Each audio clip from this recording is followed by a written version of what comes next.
Oh yeah, sexy biscuits. Nice.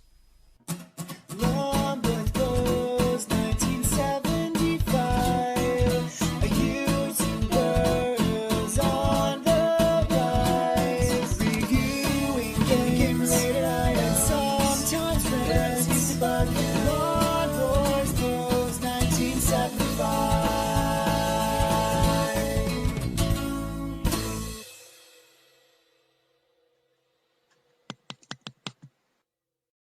This is Street Fighter 2 Champion Edition on the PC Engine. This is actually a patched English ROM because this game was only ever released in Japan, and it's a very late release on the PC Engine.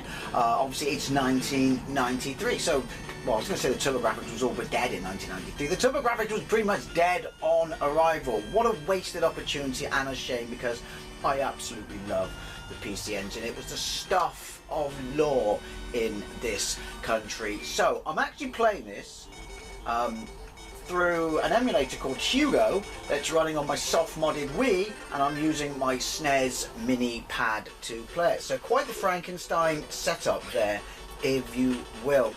Why has no one actually managed to be able to hack the PC Engine Mini? Why is that a thing? Or maybe I just live under a rock.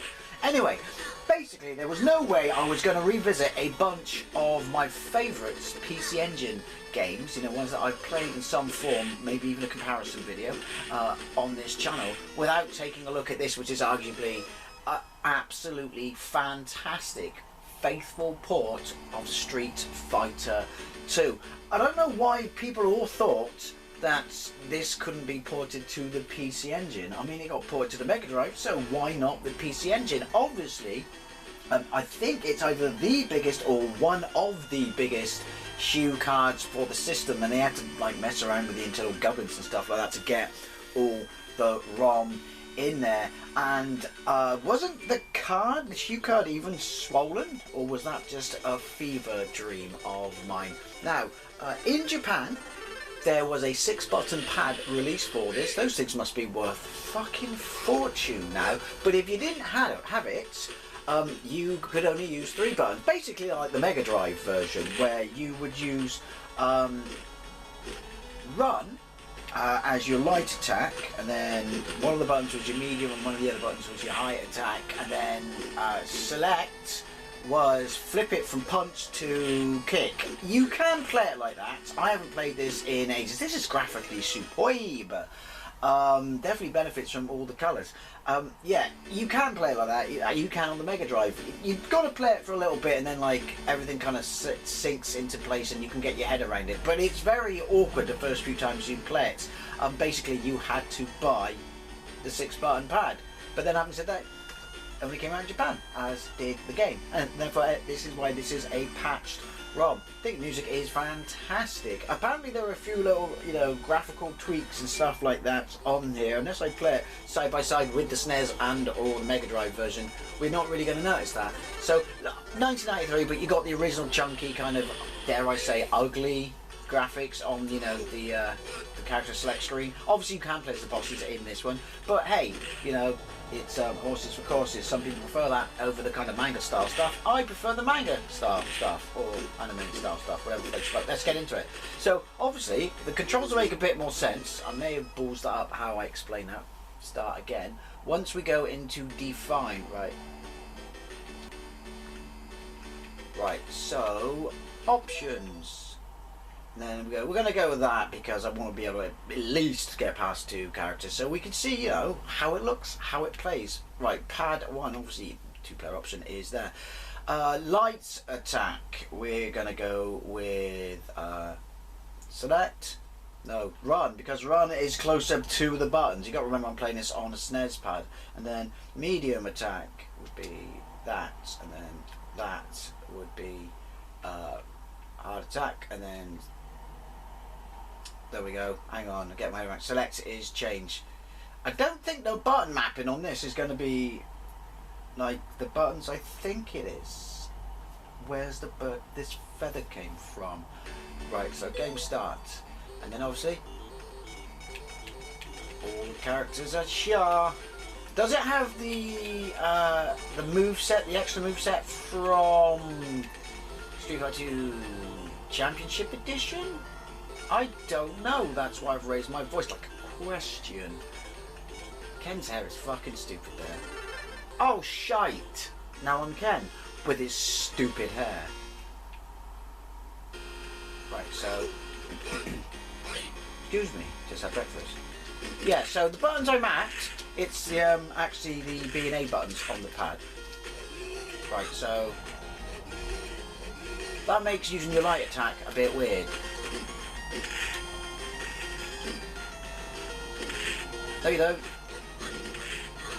Change. I'm pressing the wrong buttons.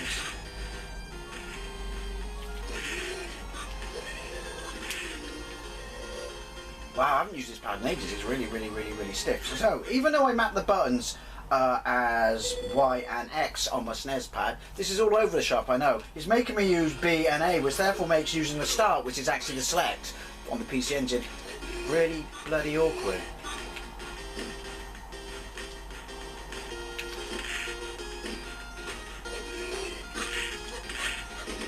Change. No. I keep pressing the wrong buttons. That's the thing. I know it's my excuse, but yeah, it's a manual. Oh, and that.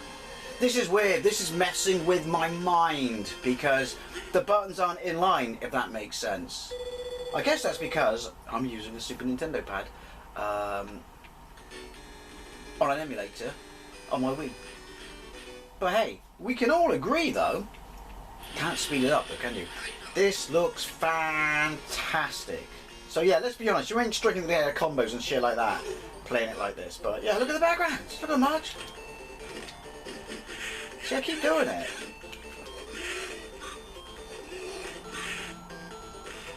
I have to check. Alright, cheeky cow.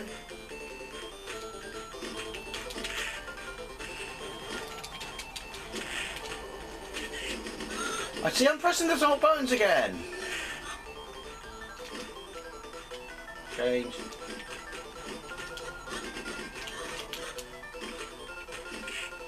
Yeah, so ignore my first world problem with button mapping. What a fucking port this is. My brain is having a complete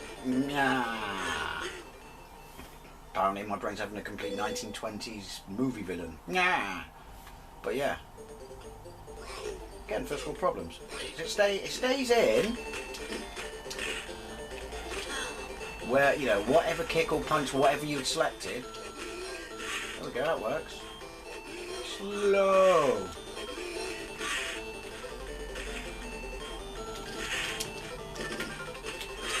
Get some of that in your life. I cannot get over how good this looks. See, now I'm being the person who was like, why did we all think this wasn't possible on the PC Engine? Obviously, it only was a case of extra ROM. Because I'm saying how good it looks. And it looks fantastic. If only I had a 6-button pad. If only I could get this to work with a 6-button pad.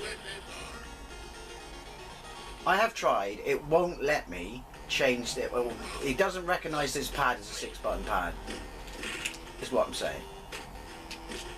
So, first world problems. Alright. I see I can't change quickly enough there to do a dragon punch.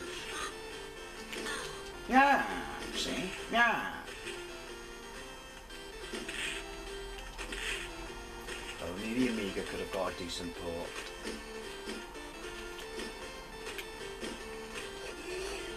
Alright. Look at you blocking bastard. Slow. I like the music. Sexy Town. I mean, if you've ever played this, or you haven't played this, but you can emulate this, possibly on something that doesn't fuck your mind up as much as it does playing with this pad where the buttons aren't inline, I really do recommend it. Alright.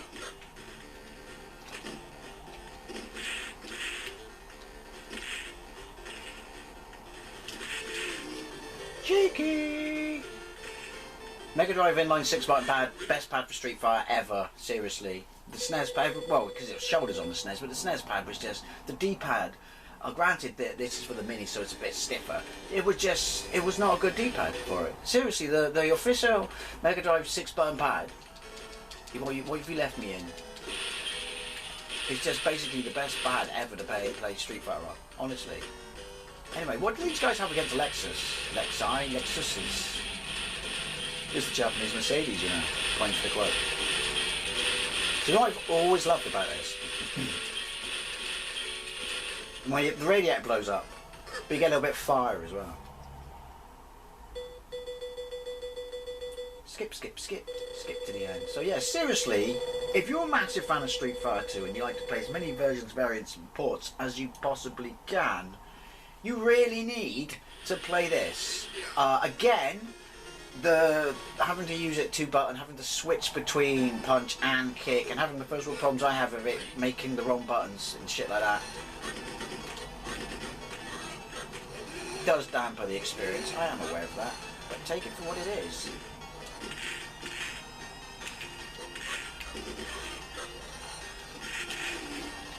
Cheeky! I think that obviously the sound effects themselves, like the elephants and stuff like that, that's taken a little bit of a hit, hasn't it? But you know, even with the increased ROM size of the card, obviously a lot of magic was going on. No, I wanted to... Not that. Why are you just standing there? I mean, thanks. But why are you just standing there? My thumb is hurting. I thought I'd let you know that. Oh man, if only I had a Turbo Duo and this and a 6-button pad. But then I'd be poor, wouldn't I? But you know, it's on my list of holy grails. How I'd love a Super Graphics. I know there's only like, what, 4 or 5 games that are actually made available to work on it, but... no, and I'd probably just stick another drive in it anyway. Does that work? That was weird. I didn't... Oh, it's because my thumb's sliding across. I'm changing without even realising.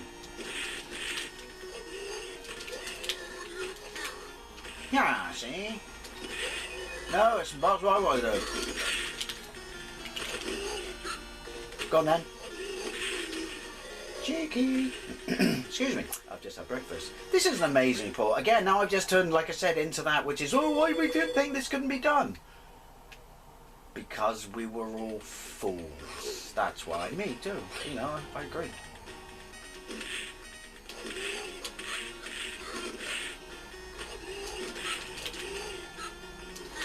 No! Blister-tastic be thy name. I'm going to revisit a whole bunch of Street Fighter ports actually. Depending on when I make this video live, if I even make it live, I might revisit it on the Game Boy Advance because it's fantastic on there as well. Well, anyway, as always, I'd love to know what you think, especially if you've actually played this port, and even if you're going to be able to play it like me with first world problems and 2 buttons and shit like that, I'd love to know what you think, but I think this is stunning. Absolutely stunning. Once again, it's the little console that can. Cheeky! Anyways, always, I'd love to know what you think, especially if you played it. Thank you very much for watching, and I'll see you later.